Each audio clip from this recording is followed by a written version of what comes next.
पती पत्नीतील खरे प्रेम. एका गावात एक मध्यमवर्गीय पती पत्नी राहत असतात.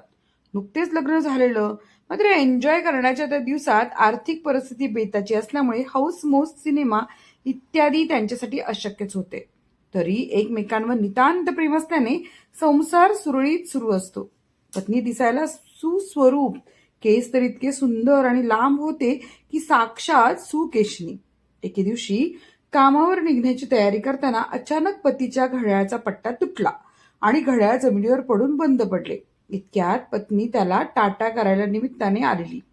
ती म्हणते, अहो, माझा कंगवा सकाळीच तुटलाय, तुम्ही येताना नवीन घेऊन येता का? यावर पती खिन्न आवाजात म्हणाला, आधीच महिना अखेर आहे, त्यात आजच माझ्याही घड्याळाने मान टाकलीये, तरी पाहतो प्रयत्न करून तुझ्या कंगव्यासाठी. लांब केस असल्याने साधा कंगवा तिला उपयोगी नसायचा. थोडा भारीचा घेतला तरच केस विंचरणे सोपे जायचे. पण महिना अखेरने सगळ्या विचारांना पाणी पडले. ती नकळत थोडीशी दुःखी झाली. तोही बिचारा खाली मानेने कामावर गेला. दिवसभर तो बेचैन होता. प्रिय पत्नीचा कंगवा की आपले घड्याळ, द्विधा मनस्थिती झालेली. शेवटी घरी निघताना तो घड्याळाच्या दुकानात जातो आणि ते घड्याळ आहे त्या परिस्थितीत विकून टाकतो.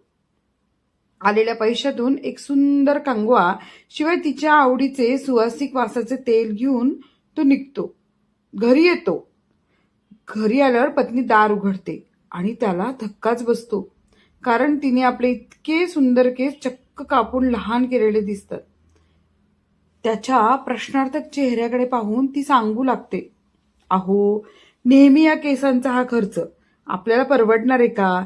शिवाय हल्ली पार्लरमध्ये लांब केस विकत घेतात हे कळले, म्हणून आज दुपारी जाऊन केस कमी केले. आता खर्चही वाचला आणि काही रुपये मिळाले. त्यातून तुम्हाला एक साधेच पण नवीन घड्याळ आणले, हे घ्या. तिच्या हातून नवीन घड्याळ घेताना तो गहिवरला.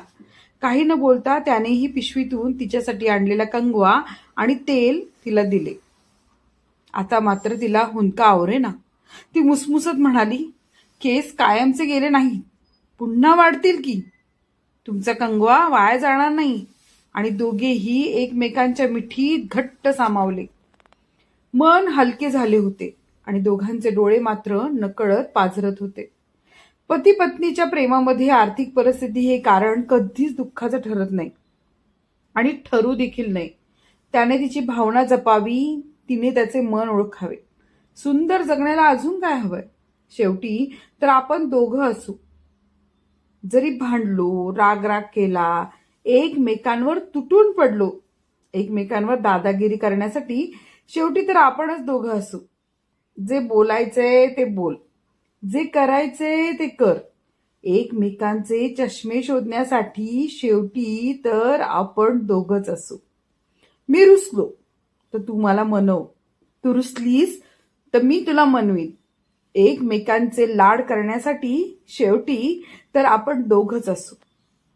जेव्हा नजर कमी होईल ना, स्मरणशक्ती पण कमी होईल, तेव्हा एकमेकांमध्ये शोधण्यासाठी शेवटी तर आपण दोघंच असू.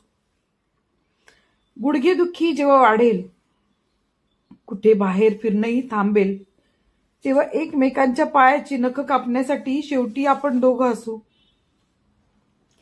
माझे रिपोर्ट्स अगदी नॉर्मल आहेत, आय एम ऑल राईट असं बोलून एकमेकांना छेडण्यासाठी शेवटी तर आपण दोघं असू. जेव्हा आपली साथ सुटेल, अंतिम निरोपाची वेळ येईल, तेव्हा एकमेकांना माफ करण्यासाठी शेवटी तर आपण दोघंच असू. शेवटी तर फक्त आपण दोघंच असू. Dedicated to all lovely couples.